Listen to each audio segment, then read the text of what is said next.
The story is ready for changing. Amen. Does that make sense?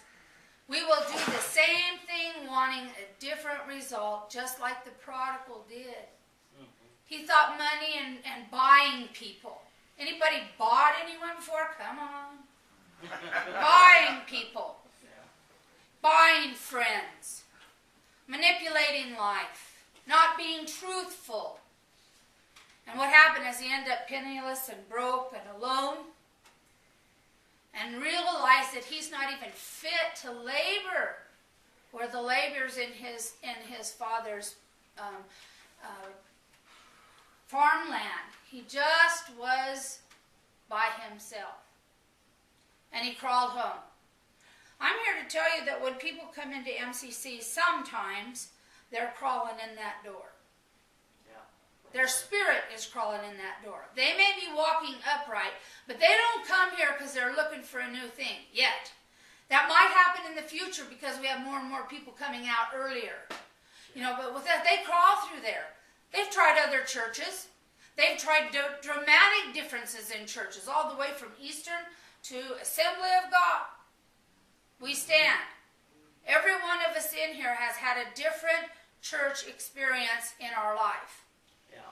We have the church that we were, if we were birthed into the church, we have the one of our parents. If our parents weren't church goers, sometimes we went to church just on our own and started our own faith walk. Justin did that. We've had others that have tried and loved their church and found out there was one thing that kept them from being a full member, and that was a secret. The secret had to be maintained at all costs of who you are and who you love. We still have brothers and sisters today that sit in those churches and just cringe when we get to those kind of topics. I don't know. I mean, with me as your pastor, I had a pastor at the Clergy Association that I went to his church for the first time. We go around to different churches. And he kept looking at me and saying, Jesus is the way. Then he'd talk a little bit more and look at me and say, Jesus is the way. Well, I'm not stupid. I know what he's saying. Now, I know that very politely he's thinking I'll become straight if I find Jesus. But he must have thought I was a dimwit, because for the whole time he talked, Jesus is the answer. I was ready to dial my phone and say, hey, Jesus, I'm glad you called me. They told me you're the answer for me. Thank you for letting me know I had my cell phone on vibrate and I didn't feel it. We come here with a story, praise God. We do have a story. And we come to this place with anticipation of things that we might put on our story. In our story of how we walked and who we touched, or we might come with a story and say, don't matter who you are, I ain't changing it. Amen. That's hard, because that means for the next 20 years we're going to hear the same story, just a few embellishments. Yeah. Here was the dutiful son. He followed the rules.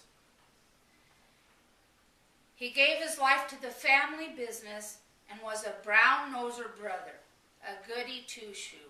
A pet, what teacher's pet. He was. But he was bitter about that.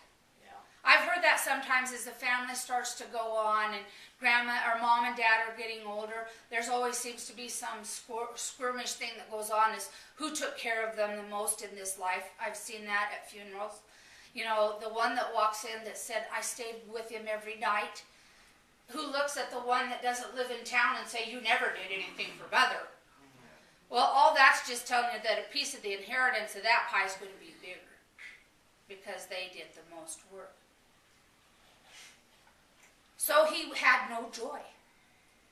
He had absolutely no joy. Was bitter. Didn't laugh. And Alan took that and I started to realize what a darkened spiritual life that would be. And I mean dark. A dark spiritual life because he had no joy. He was dutiful. He did what he was told. Everybody knew if he said, I'll do it, he'll follow through. But I wonder how much they listened to. We are vessels that can be joy. Right now, if the story you're living is not bringing forth joy, it needs a change. Amen. And the change is not where I stand or who's here or my pretty gowns. It's a drag for me, by the way. It's a drag. So I do want to tell you, it is that if you have a story that you want to change, if you're tired of doing stuff like running out of money in the end of the month, if you're trying to wonder where your friends are and why they're not stepping up at base to help you, if you're wondering why the world seems like a just hard, cold place, I bet it's because the journey lacks joy. The step before the joy step is gratitude. And I can tell you, I've had some mornings when I got up and thought, I can't find a dang thing that I feel grateful for. You ever got up with that attitude? Yeah.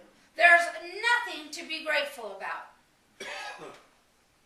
I've had that bold concept, till I see someone with no legs. Or I see a lady with no arms on TV and she shops by using her foot to pick the stuff up.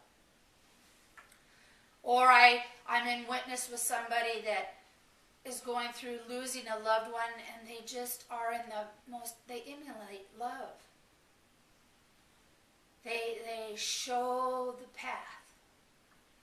You know, Al and David are having kind of a tough time right now. My brother Rick's really good about trying to keep my back lined up so my pain level's not as much as it is. Sorry for the loss of words. You'll just have to hang in there with me. But here come Al and David. Together, I don't even think they weigh what I do. I think both of them together would weigh about my weight.